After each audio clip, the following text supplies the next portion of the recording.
স্বামীজি মোটামুটি কিরকম আয়োজন থাকছে, ক হাজার লোক থাকতে পারবে? আমাদের এখানে 1.5 থেকে 2,000 লোকের ব্যবস্থা থাকে এক দিনে। হ্যাঁ, আজ 1 জানুয়ারি 2025, ইংরেজি নববর্ষের আজকে প্রথম দিন। আশা রাখি এই 2025 সাল আমাদের সবারই খুব ভালো যাবে।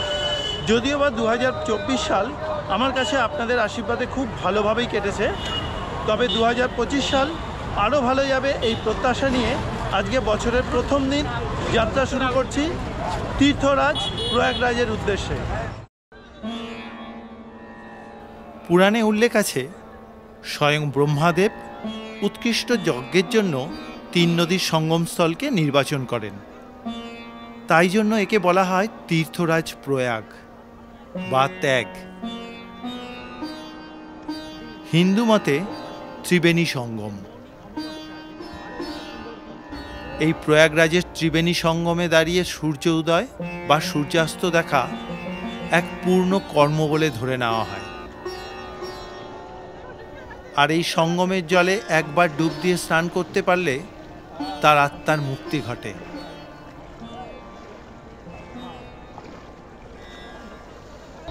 এই প্রয়াগরাজেই আগামী 13 জানুয়ারি থেকে শুরু হতে চলেছে মহাকুম্ভ মেলা। এখন বাজে সন্ধে 6:45। আমার আজকে ট্রেন রয়েছে সন্ধে 7:30টায় এই হাওড়া স্টেশন থেকে। তাহলে চলুন যাত্রা শুরু করা যাক। আমাদের গাড়ি ছিল 03021 হাওড়া কুম্ভ মেলা স্পেশাল।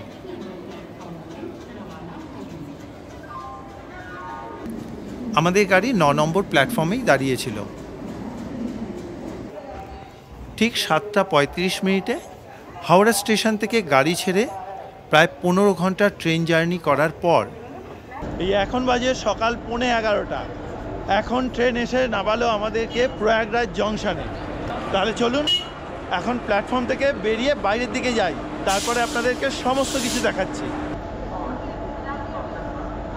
ট্রেন আমাদেরকে 2 নম্বর প্ল্যাটফর্মে নামালো। এই এখন র্যাম্প দিয়ে উঠে আমাদেরকে যেতে হবে 1 নম্বর প্ল্যাটফর্মের দিকে।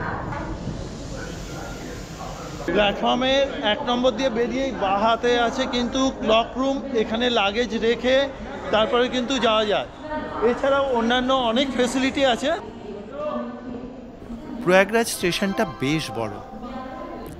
প্ল্যাটফর্ম থেকে বেরোতেই প্রথমে বাঁ হাতে দেখলাম কুম্ভ মেলা উপলক্ষে সাজানো হয়েছে। আরও একটু এগোতেই চোখে পড়ল এই মহাকুম্ভ মেলা উপলক্ষে সাজো সাজো রব।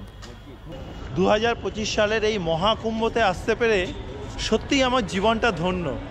কারণ এই মহাকুম্ভ কিন্তু 144 বছর অন্তর অন্তর হয়ে থাকে, অর্থাৎ 12টা পূর্ণকুম্ভ হওয়ার পরে একটা মহাকুম্ভ হয়। ভগবানের অসীম কৃপা আমি আমার এই জীবনে একটা কিন্তু মহাকুম্ভ পেলাম, আর সেই মহাকুম্ভতে এবারে আমি পৌঁছে যেতে পেরেছি স্বয়ং মহাদেবের আশীর্বাদে। চলুন এবারে যাওয়া যাক সামনের দিকে, আপনাদেরকে সমস্ত কিছু দেখানোর চেষ্টা করব। বাইরে অটো দাঁড়িয়ে থাকতে দেখে, भैया संगम तक कितना लेते हैं? शेयरिंग में जाएंगे या प्रीपेड से जाएंगे? शेयरिंग शेयरिंग में 30 रुपए। 30 रुपया। প্ল্যাটফর্ম থেকে বেরোতে বেরোতেই দেখলাম এইখানে এত ভিড় হবে বলে লোক তো ট্রেনে করে আবার যাবে, তার জন্য টেম্পোরারি আলাদা রেলের তরফ থেকে টিকিট কাউন্টার বানানো হয়েছে। এখান দিয়ে লাইন দিয়ে সব। আমরা প্রথমে রাস্তায় এসে গরম গরম লিট্টি দিয়ে ব্রেকফাস্ট সেরে নিলাম। 4টে লিট্টি পড়েছিল 40 টাকা। এরপরেই গরম গরম চা।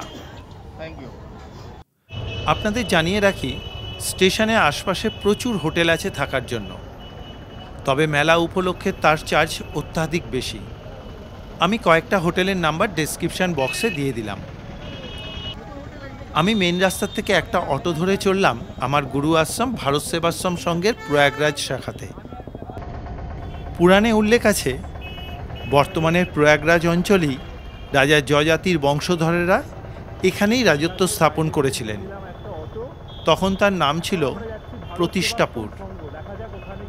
পরে এই অঞ্চলটা মুসলিমদের দখলে আসে। 1757 সালে সম্রাট আকবর এখানে শহর পত্তন করে নাম দেন ইলাহাবাদ, যা পরে এলাহাবাদ নামে পরিচিতি পায়। এরপরে এলাহাবাদ ইংরেজদের দখলে চলে আসে। প্রতিজন 30 টাকা ভাড়ার বিনিময় 20 মিনিটের মধ্যেই চলে এলাম। অটো আমাদেরকে সিএমপি কলেজের কাছে নামিয়ে দিল। এখান থেকে প্রশাসন আর কোনো কমার্শিয়াল গাড়িকে সামনের দিকে এগোতে দিচ্ছে না। এখান থেকে ভারত সেবাশ্রমের সঙ্গে দূরত্ব হচ্ছে 100 মিটার মতন, তাই জন্য আমরা এইটুকু রাস্তা হেঁটে যাব। তাহলে চলুন। কিছুক্ষণের মধ্যেই পৌঁছে গেলাম ভারত সেবাশ্রম সঙ্গে। প্রয়াগরাজ ভারত সেবাশ্রম সংঘটা বেশ বড়।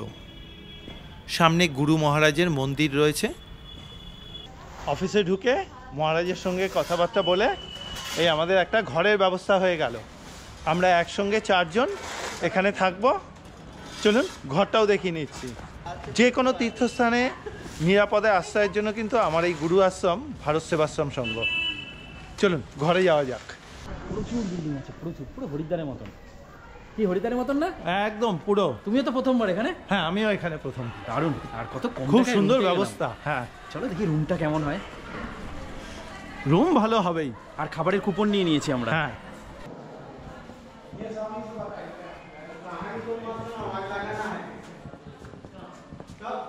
এই হচ্ছে আজকে আমাদের থাকার ঘর। এই ঘরটা কিন্তু পুরো এসি, কিন্তু এখন তো শীতকাল, তাই জন্য এসি লাগছে না।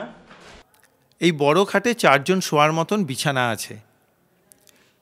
ওয়াশরুমের ভেতরে গিজার সহ সমস্ত সুযোগ সুবিধাগুলো রয়েছে। দেখলাম এই দিকের বিরাট বিল্ডিংটা একদম নতুন তৈরি হচ্ছে। এবারে দুপুরবেলা প্রসাদ গ্রহণের জন্য চলে এলাম। প্রসাদে ছিল ভাত, ডাল, লাউয়ের তরকারি, আলু কুমড়োর তরকারি আর টমেটোর চাটনি। আমি তৃপ্তি করে প্রসাদ গ্রহণ করলাম। এরপর ঘরে গিয়ে একটু বিশ্রাম। সুপ্রভাত বন্ধুরা, আজকে জানুয়ারি মাসের 3 তারিখ। এখন আমরা প্রয়াগরাজে ভারত সেবাশ্রম সংঘ থেকে বেরোচ্ছি। গতকালকে রাত্রেবেলাতে এখানে ছিলামই, আপনারা জানেন। এখন আমরা যাব সেই ত্রিবেণী সঙ্গমে। যে ত্রিবেণী সঙ্গম পূর্ণ স্থানে আজকে আমরা স্নান করব। এই যে মহাকুম্ভ মেলা হচ্ছে, এই মহাকুম্ভ মেলা উপলক্ষে যা যা প্রস্তুতি পর্ব আছে তার যতটা সম্ভব আপনাদেরকে দেখানোর চেষ্টা করব। চলুন তাহলে বেরোনো যাক। আমি গুরু মহারাজকে প্রণাম জানিয়ে বেরিয়ে পড়লাম। আমাদের ভারত সেবাশ্রম সংঘ থেকে আমরা প্রায় 150 মিটার মতন হেঁটে আসার পরে পৌঁছে গেলাম হচ্ছে হর্ষবর্ধন চৌরাহাতে। এই যে 4 রাস্তার মোড়টা, এইখান থেকে কিন্তু একদম সোজা চলে যাচ্ছে ত্রিবেণী সঙ্গমের দিকে। আমরা এই যে ফ্লাইওভারটা রয়েছে, এই ফ্লাইওভারটা ক্রস করে তবে ওখান থেকে একটা টোটো ধরে নেব। এখান থেকে দূরত্ব 2.5 কিলোমিটার মতো। এবারে একটা টোটোতে মাথাপিছু 20 টাকার বিনিময় যাত্রা শুরু করলাম প্রয়াগের ত্রিবেণী সঙ্গমের উদ্দেশ্যে। যেতে যেতেই চোখে পড়ল মহাকুম্ভ মেলার প্রস্তুতি পর্ব। চারিদিকে তখন কর্মব্যস্ততা তুঙ্গে। দূর থেকে দেখতে পেলাম বিখ্যাত আকবর ফোর্ট। রাস্তার পাশে তখন বেশ কিছু ছোট ছোট দোকান বসে গেছে। এই যে আমার পেছনে দেখছেন আকবর ফোর্ট, এই আকবর ফোর্টের কাছেই একটা পার্কিং প্লেসে আমাদেরকে টোটো নামিয়ে দিল। এইখান থেকে আমাদেরকে যেতে হবে সঙ্গম যাওয়ার জন্য যে নৌকো ধরতে হয় সেই নৌকা ঘাটে। এখান থেকে হেঁটে একটুখানি, তারপর নৌকো ধরে আমরা যাব সঙ্গমে। সেই সঙ্গমে গিয়ে আমরা স্নান করব। দেখলাম কিছু সাধু সন্তরাও চলে এসেছেন। ঠিক আছে বাবা, आप लोग कहाँ से? सब भिन्न भिन्न जगहों से आए हुए, कोई कहीं से, कोई कहीं से, कोई कहीं से, मगर है सब भारत के। একদম। এবারে হাঁটতে হাঁটতে এগোলাম ঘাটের দিকে। এই আমরা এসে পৌঁছে গেলাম আকবর ফোর্টের পাশেই হচ্ছে পিলা ঘাটে। এই যে নৌকোগুলো দেখছেন, এই নৌকো করে আমরা যাব সঙ্গমের কাছে। ঘাটে তখন শত শত নৌকো দাঁড়িয়ে আছে। আমরা এখন দাঁড়িয়ে আছি যমুনা নদীর পাড়ে। এই যমুনা নদীর পাড়ে কুম্ভস্নান উপলক্ষে টেম্পোরারি ঘাট তৈরি করা হয়েছে। ঘাটের নৌকার জন্য প্রচুর দরদাম করতে হয়। কেউ প্রতি নৌকা 1500 টাকা বলে, তো কেউ আবার 2000 টাকা বলে। সাধারণত ত্রিবেণী সঙ্গমে যেতে মাথাপিছু 100 টাকা করে নৌকো ভাড়া হয়ে থাকে। এবার একটা নৌকায় কথাবার্তা বলে উঠে পড়লাম। বোটে উঠে পড়েছি। এই পুরো বোটটা আমরা 4 জনে মিলে রিজার্ভ করেছি। আমাদের খরচ পড়লো 500 টাকা। এবারে আমরা বোটে করে যাচ্ছি একদম ত্রিবেণী সঙ্গমে, যেখানে গঙ্গা মা, যমুনা মা এবং মাতা সরস্বতী সঙ্গম হয়েছে। পুরাণে উল্লেখ আছে, যখন অসুর এবং দেবতারা মিলে সমুদ্র মন্থন করে অমৃত কলস পেয়েছিলেন, তখন সেই অমৃত নিয়ে দেবতা ও অসুরদের মধ্যে বিবাদ শুরু হয়। তখন শ্রী বিষ্ণুদেব মোহিনী রূপ ধরে এই অমৃত কুম্ভের মীমাংসা করে দেওয়ার নাম করে অসুরদেরকে ফাঁকি দিয়ে অমৃত কুম্ভ নিয়ে চলে যান। সেই অমৃত কুম্ভ নিয়ে যাওয়ার সময় অমৃতের কলসির থেকে 4 ফোঁটা অমৃত এসে পড়ে দেশের 4টি জায়গায়। সেই 4টি জায়গা হল বর্তমানে উত্তরপ্রদেশের প্রয়াগ, উত্তরাখণ্ডের হরিদ্বার, মহারাষ্ট্র রাজ্যের নাসিক এবং মধ্যপ্রদেশের উজ্জয়িনীতে। সেই উপলক্ষে এই স্থানগুলিতে 6 বছর অন্তর অর্ধকুম্ভ এবং 12 বছর অন্তর তিথি অনুযায়ী পূর্ণকুম্ভ স্নানযাত্রা হয়। আর 12টি পূর্ণকুম্ভ তিথির পর আসে মহাকুম্ভ স্নানের তিথি। এই মহাকুম্ভ যোগ 144 বছর অন্তর অন্তর এসে থাকে। আর এই পুণ্যতিথিতে ত্রিবেণী সঙ্গমে স্নান করলে তার আর পুণ্যজন্ম হয় না।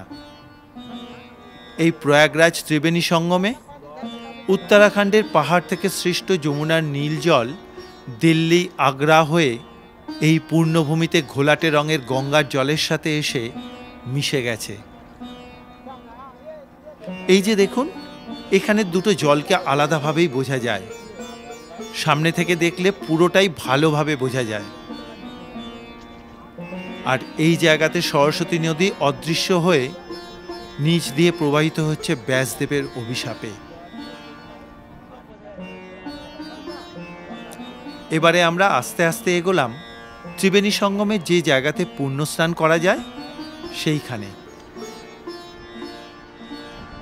এই মহাকুম্ভে পুণ্যস্নানের 6টি তিথি খুবই গুরুত্বপূর্ণ।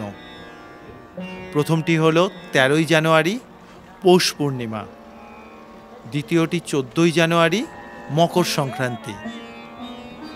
তৃতীয়টি হল 29শে জানুয়ারি, মৌনী অমাবস্যা। চতুর্থটি হল 3রা ফেব্রুয়ারি, বসন্ত পঞ্চমী। পঞ্চমটি হল 12ই ফেব্রুয়ারি, মাঘী পূর্ণিমা। আর ষষ্ঠ তিথি হচ্ছে 26শে জানুয়ারি, মহাশিবরাত্রির দিন।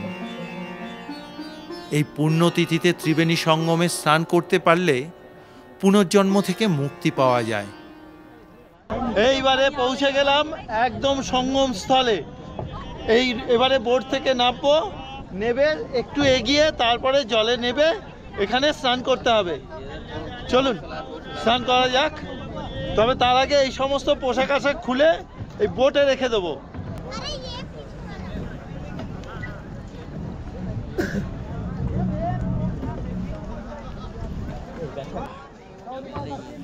এখানে মাথাপিছু 20 টাকার বিনিময়ে আলাদা একটা পাটাতনে উঠে সঙ্গমে চড়াতে যেতে পারলাম।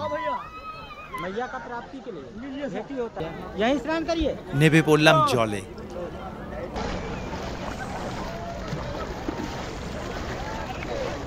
হর হর মহাদেব।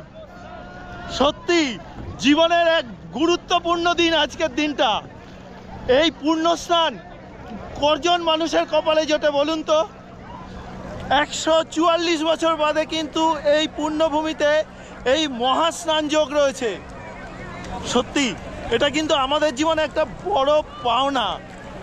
আমাদের জেনারেশনে কতগুলো প্রজন্ম যাওয়ার পরে আবার 144 বছর তারা পাবে। অপূর্ব। দেখুন এখনই শয়ে শয়ে মানুষ স্নানের জন্য নেমে পড়েছেন। আর ওই ঘাটে, আর ওই যে ঘাটে যেখানে আমরা নৌকো থেকে নেমেছি, ওখানে কত মানুষ অপেক্ষা করছে। ওহ, অপূর্ব অপূর্ব। আজকের এই প্রয়াগরাজ পুণ্যভূমির ভিডিও আপনাদের কীরকম লাগছে কমেন্ট বক্সে অবশ্যই একটা মতামত জানাবেন। এটা আমার তরফ থেকে আপনাদের কাছে অনুরোধ রইল, কারণ আপনাদের প্রতি কটা মতামত আমাকে অনেক বেশি উৎসাহিত করে নতুন নতুন তীর্থক্ষেত্রে ছুটে চলার জন্য। হর হর মহাদেব।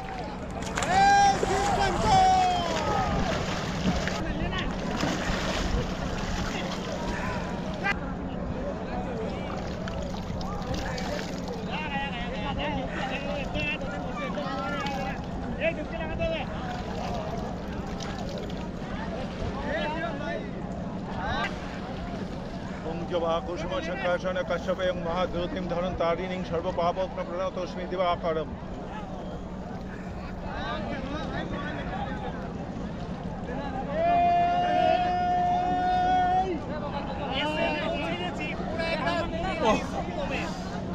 এ কি জীবনের অনুভূতি, সেটা কল্পনা করতে পারছি না, আপনাদেরকে ভাষা দিয়েও বলতে পারবো না এ কি অনুভূতি। এত ঠান্ডা জল, তা সত্ত্বেও কিন্তু জাস্ট কয়েকটা ডুব দেওয়ার পরে সব কিছু শীতল, মনে আলাদা শক্তি, অপূর্ব। সবই স্বয়ং মহাদেবের কৃপা, সমস্ত কিছু ঈশ্বরের কৃপা, অপূর্ব।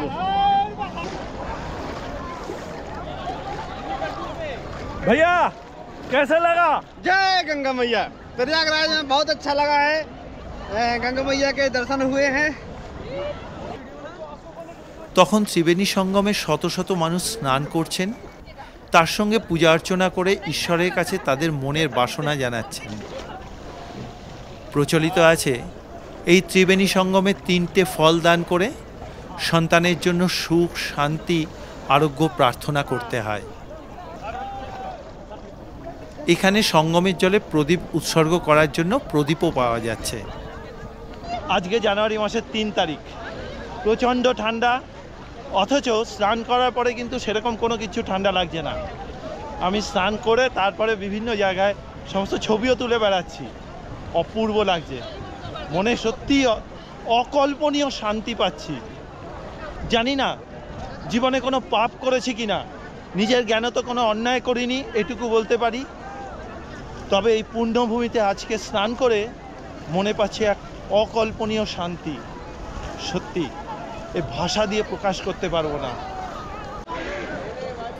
দেখলাম নৌকোর ওপরে বসে বহু পুণ্যার্থী গঙ্গা পুজো করে চলেছেন। তবে যারা স্নান করতে আসবেন তাদের কাছে একটা গুরুত্বপূর্ণ কথা, তারা তাদের যেই জায়গা দিয়ে নামবেন নৌকোর থেকে, তার সোজাসুজি স্নান করে আবার সোজাসুজি আসবেন, নাহলে হারিয়ে যাবে। না হলে কিন্তু আমাদের মতো নৌকো হারিয়ে ফেলতে হবে। আমরা নৌকো হারিয়ে ফেলেছিলাম। অথবা নির্দিষ্ট রঙের পতাকা দেখে তবেই জলে নামবেন।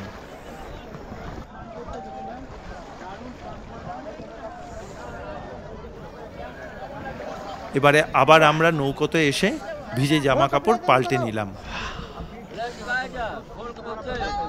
এই আমাদের এখন ত্রিবেণী সঙ্গম ছেড়ে আবার মূল ভূখণ্ডে ফিরে যাচ্ছি।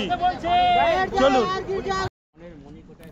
যাওয়ার সময় গেছিলাম এই নীল রঙের ব্যারিকেডের ভেতর দিয়ে, আর ফিরছি ব্যারিকেডের বাইরে দিয়ে, অর্থাৎ এই নৌকোদেরও যাওয়া আসার রাস্তা আলাদা করে দেওয়া হয়েছে। ফেরার পথে দূর থেকে আকবর ফোর্টকে দেখতে বেশ সুন্দর লাগছে।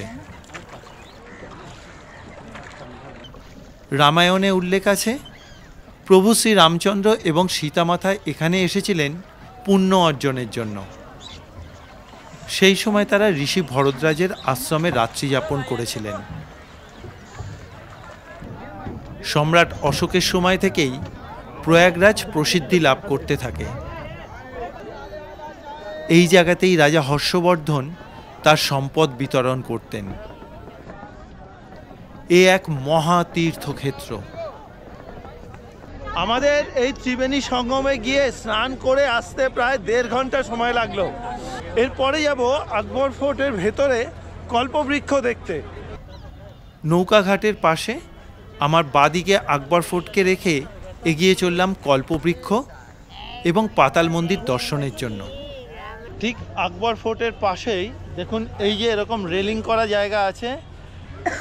এই আগামী 13 তারিখ থেকে যখন ত্রিবেণী সঙ্গমে গিয়ে লোককে স্নান করতে হবে, এখান থেকে নৌকো ধরতে হবে, তখন এই এত বড় রেলিংয়ের মধ্যে দিয়ে লাইন ঘুরে ঘুরে ঘুরে ঘুরে তারপরে গিয়ে পরপর সিরিয়ালি স্নান করার মতন জায়গা পাবে। এবারে চলে এলাম মন্দির যাওয়ার প্রবেশদ্বারে। প্রবেশদ্বার দিয়ে ঢুকেই র্যাম্প ধরে এগিয়ে চললাম ফোর্টের দিকে।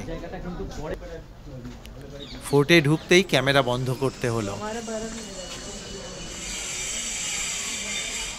এবারে মোবাইল ফোনে ছবি তোলা শুরু হলো। প্রথমেই ফোর্টের একটা কামান ও দুটো ঘর দেখতে পেলাম। এই আকবর ফোর্ট বর্তমানে ভারতীয় সেনাবাহিনীর অধীনে। এই ফোর্টের খুব কম অংশই সর্বসাধারণের জন্য খুলে দেওয়া আছে। এবারে একটা বহু পুরনো গাছ দর্শন করলাম। কারোর কারোর মতে এটাই অক্ষয় বট। এখানেও পূজা অর্চনা করা হয়।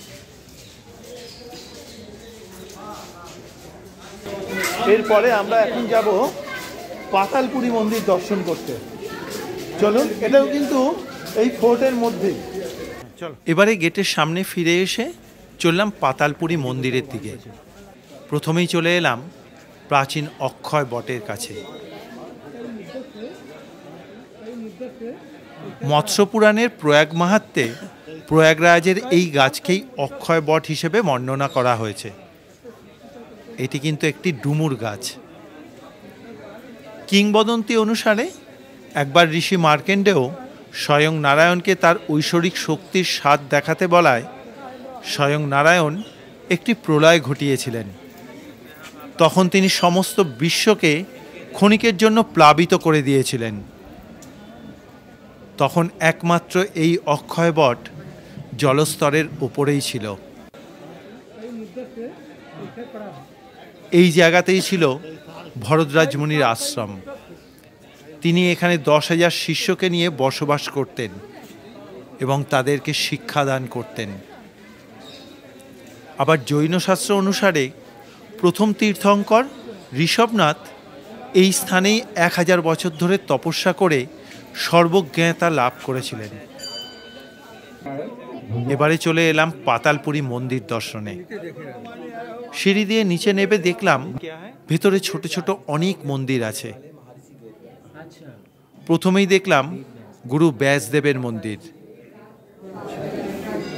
प्रयागराज वाल्मीकि सामने प्रयागराज जी सब तीर्थों के राजा हैं प्रयागराज।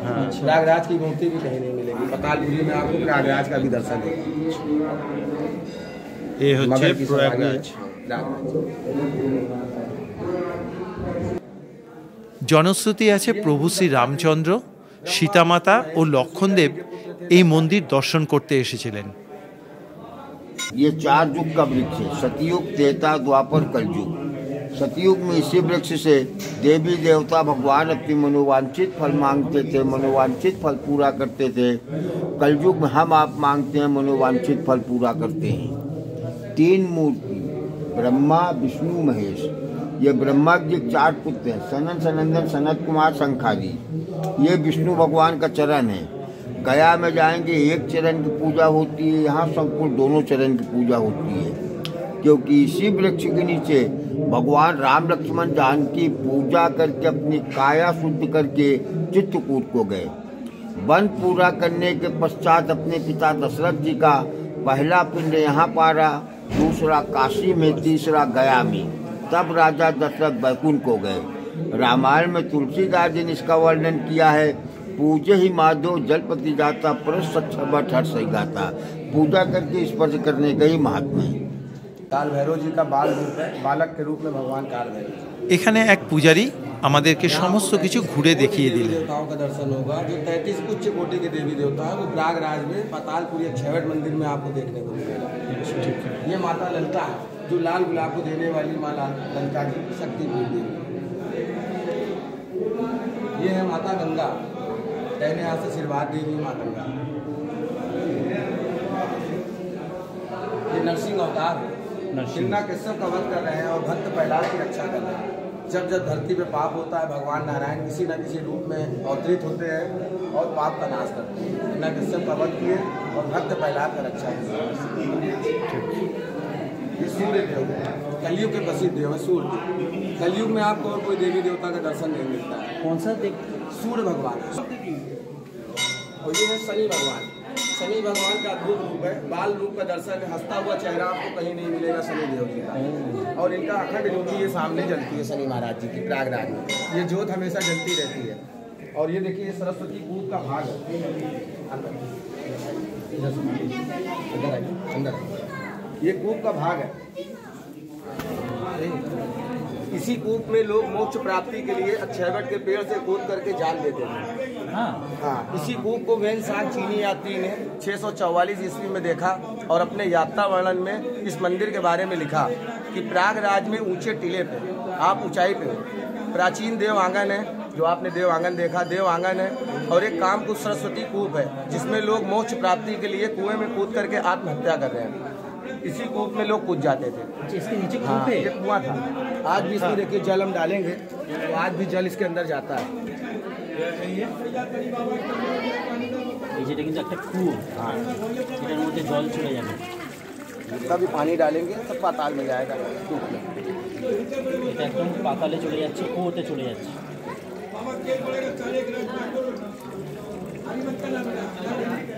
1583 में इस कूप को अकबर ने बंद करवा दिया और एक साइज के खंभे रख करके इस मंदिर को ग्राउंड कर दिया। इस मंदिर को पैक कर दिया और इसको नया नाम दे दिया पातालपुरी। पहले इसका नाम था देव आंगन अक्षयवट। देव आंगन के नाम से इस मंदिर को जाना जाता है। এই বিশেষ অনুমতিতে আমি পাতালপুরি মন্দিরের ভেতরে ছবি তুলতে পারলাম। এই স্বয়ং মহাদেবের অনেক বেশি কৃপা, না হলে সম্ভব ছিল না। এবারে আমরা ফোর্ট থেকে বেরিয়ে পড়লাম। এরপরে আমরা দেখতে যাব হনুমানজির মন্দির। চলুন। আজকের এই পূর্ণভূমির ভিডিও আপনাদের কীরকম লাগছে অবশ্যই কিন্তু একটা মতামত জানাবেন কমেন্ট বক্সে। এটা আমার তরফ থেকে আপনাদের কাছে অনুরোধ রইল। ফোর্ট থেকে হাঁটা পথে প্রায় 500 মিটার দূরেই রয়েছে এই হচ্ছে হনুমানজি মন্দিরে যাওয়ার প্রধান দ্বার। আমরা গেট দিয়ে ঢুকে পড়তেই দেখলাম লম্বা লাইন। এবারে পৌঁছে গেলাম হনুমানজির মন্দিরের কাছে। ভেতরে ভক্তজন হনুমানজির দর্শন ও পূজা অর্চনা করছেন। জনশ্রুতি আছে লঙ্কার রাজা রাবণের ভাই অহিরাবণকে পাতালে গিয়ে বধ করে প্রভু শ্রী রামচন্দ্র এবং লক্ষ্মণজিকে উদ্ধার করে আনার পর তারপরে হনুমানজি এই জায়গাতেই বিশ্রাম করেছিলেন। এই মন্দিরে হনুমানজি বিশ্রাম মুদ্রায় রয়েছেন। এখানকার হনুমানজির মূর্তি স্বয়ম্ভূ। এবারে আমরা মন্দির থেকে বেরিয়ে এলাম। মন্দিরের পাশে অনেক প্রসাদের দোকান আছে। এখান থেকে হনুমানজির প্রসাদ কিনে বাড়িতে নিয়ে যাওয়া যায়। এবারে আমরা চলে এলাম ভুট্টা সেদ্ধ খাওয়ার জন্য। আমরা ভুট্টা সেদ্ধ খেয়ে বেরিয়ে পড়লাম। হনুমানজির মন্দির দেখে আমরা একটা টোটো নিয়ে নিলাম। এখান থেকে যাব মেলা প্রাঙ্গণে, যেখানে পিপা পুল তৈরি হয়েছে সেই জায়গায়, যেখানে বিভিন্ন টেন্ট রয়েছে সেই জায়গাতে। এখানে কিন্তু প্রচুর টোটো আছে। টোটোতে খুব বার্গেনিং করতে হয়, নাহলে ভুলভাল কিন্তু আপনাদেরকে দাম বলবে। সেটা বার্গেনিং করে তবেই কিন্তু যাবেন। মেলার প্রবেশদ্বারে পৌঁছতেই দেখলাম এখানে 14 রত্ন কথার দ্বার তৈরি হয়েছে। এই 14 রত্ন হল সমুদ্র মন্থনে যে 14টি জিনিস সমুদ্র গর্ভ থেকে উঠে এসেছিল তারই নাম দিয়ে তৈরি করা হয়েছে এই 14 রত্ন দ্বার। এবারে টোটো করে এগোতে এগোতে দেখলাম ডান দিকে বাদিকে বিরাট বিরাট জায়গা নিয়ে বিভিন্ন সেক্টর তৈরি করা হয়েছে, আর তার মাঝে টেন্ট তৈরি করার কাজকর্ম চলছে। এই পুরো জায়গাটাই কিন্তু গঙ্গা নদীর চরের ওপর তৈরি। চারিদিকে তখন মহাকুম্ভ উপলক্ষে সাজো সাজো রব।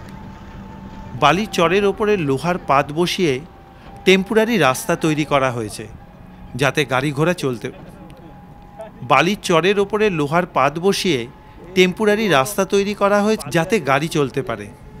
আমরা পিপাপুলের দিকে এগিয়ে চললাম।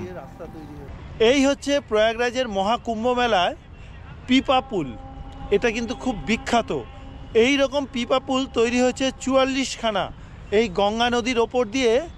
ভাবা যায় এবং বড় বড় ফাঁপা পিপের মতন জিনিসগুলোকে ভাসিয়ে তার উপর দিয়ে লোহার পাটাতন ফেলে ব্রিজটা তৈরি করা হয়েছে। এই 44টা ব্রিজ দিয়েই কিন্তু গাড়ি থেকে শুরু করে সমস্ত কিছু যাওয়া আসা করছে, আর কোটি কোটি মানুষ যাওয়া আসা করবে। আমাদের টোটো 6 নম্বর পিপাপুলের ওপর দিয়ে চলল। প্রথমে সাধু সন্তদের জন্য যেখানে টেন্ট তৈরি হয়েছে আমরা সেই জায়গাটা দেখব বলে এগিয়ে চললাম। আমরা গঙ্গা নদীর অপর দিকে আসার পর দেখলাম রাস্তার দুদিকে বিভিন্ন সাধু সন্তদের আখড়ার টেন্ট তৈরি হয়ে গেছে। এইবারে আমরা এসে পৌঁছে গেলাম নাগা সাধুদের জন্য যে আখড়া তৈরি হয়েছে তার প্রবেশদ্বারে। চলুন দেখা যাক যদি ভেতরে যাওয়ার অনুমতি পাওয়া যায়। প্রধান গেট দিয়ে ঢুকতেই আমরা কিছুটা জায়গা দেখতে পেলাম। এখানে তখন সবাই ব্যস্ত নিজেদের জায়গা গোছাতে। আবার টোটোতে উঠে চলে এলাম আরেকটি আখড়ায়। এখানে এখনো কেউ আসেনি, তাদের টেন্ট তৈরি হয়ে আছে। তেমনি এখানে ধুনি জ্বালানোর জন্য কুণ্ডও তৈরি হয়ে রয়েছে। এই সাধু সন্তদের বিভিন্ন আখড়ার বিভিন্ন টেন্ট রয়েছে। কোনো কোনো জায়গায় কিছু সাধু সন্ত এসে পৌঁছে গেছেন, আর কোনো কোনো জায়গায় বাকি রয়েছে। সাধু সন্তদের যে আখড়াগুলো তৈরি হয়েছে এটা হচ্ছে 6 নম্বর যে পিপাপুল আছে তার সরাসরি রাস্তার মধ্যে। এবারে আমরা যাচ্ছি যেখানে সাধারণ মানুষরা এসে টেন্টে থাকতে পারবেন সেই জায়গাগুলো দেখতে। সেটা হচ্ছে 14, 15, 16 এই রকম যে নাম্বারে পিপাপুলগুলো আছে সেই জায়গাতে। উত্তরপ্রদেশ প্রশাসন আশা করছেন এই 44 দিন মহাকুম্ভ মেলা উপলক্ষে প্রায় 40 থেকে 45 কোটি মানুষ এখানে আসবেন, আর তারাও কিন্তু সমস্ত দিক দিয়ে প্রস্তুত হয়ে নিচ্ছেন।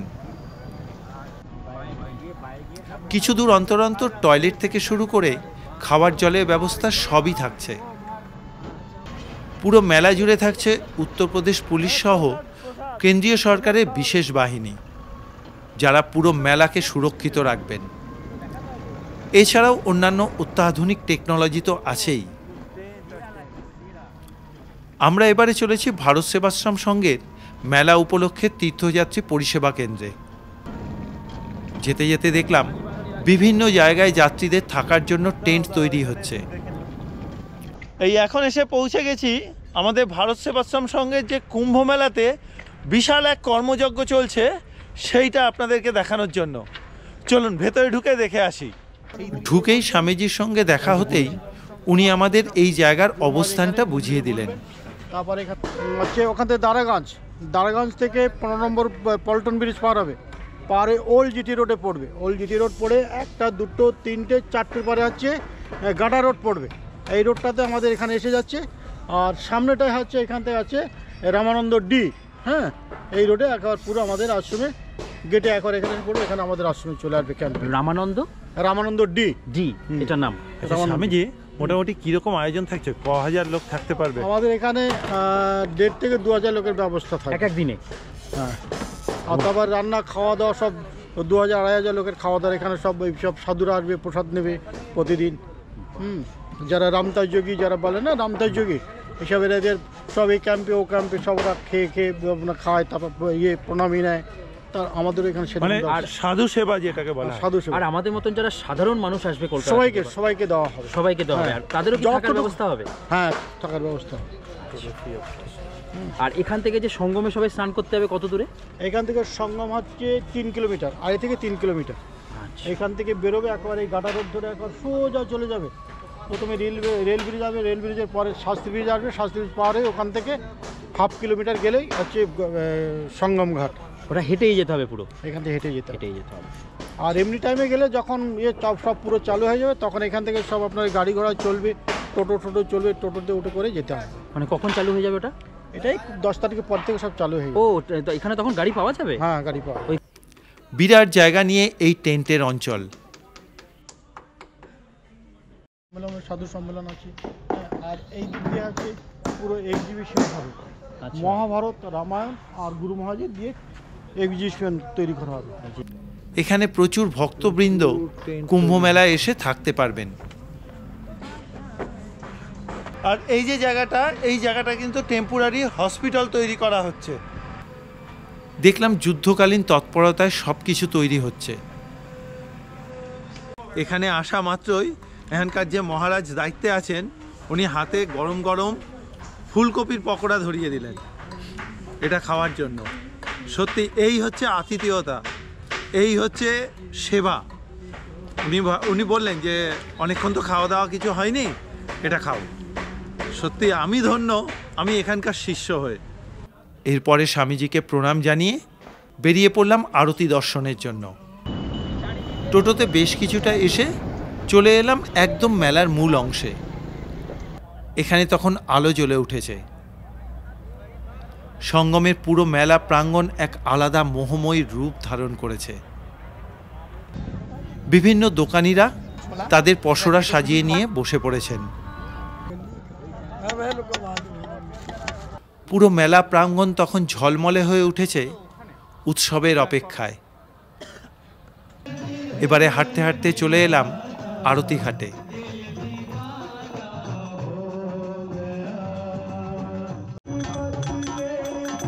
তখন ভজন অনুষ্ঠান শুরু হয়ে গেছে।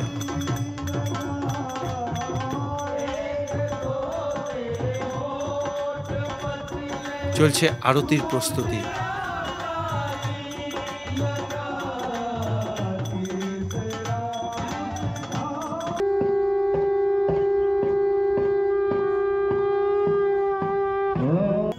ঠিক সন্ধ্যে 6:30 শুরু হলো আরতি অনুষ্ঠান। এখানে 7 জন পুরোহিত একসঙ্গে আরতি করে থাকেন।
আরতির শেষে আরতির তাপ নিয়ে বেরিয়ে পড়লাম। মনে মনে খুব আশা নিয়ে যাচ্ছি এই 44 দিন ব্যাপী স্নানযাত্রার মধ্যে আরেকবার আসার। আজকের মতন ভিডিও এখানেই শেষ করছি। আজকের ভিডিও আপনাদের কীরকম লাগলো অবশ্যই কিন্তু একটা মতামত জানাবেন কমেন্ট বক্সে। এটা আমার তরফ থেকে আপনাদের কাছে অনুরোধ রইল। আজকের মতন বিদায়। সবাই ভালো থাকবেন, সুস্থ থাকবেন। শুভ সন্ধ্যা।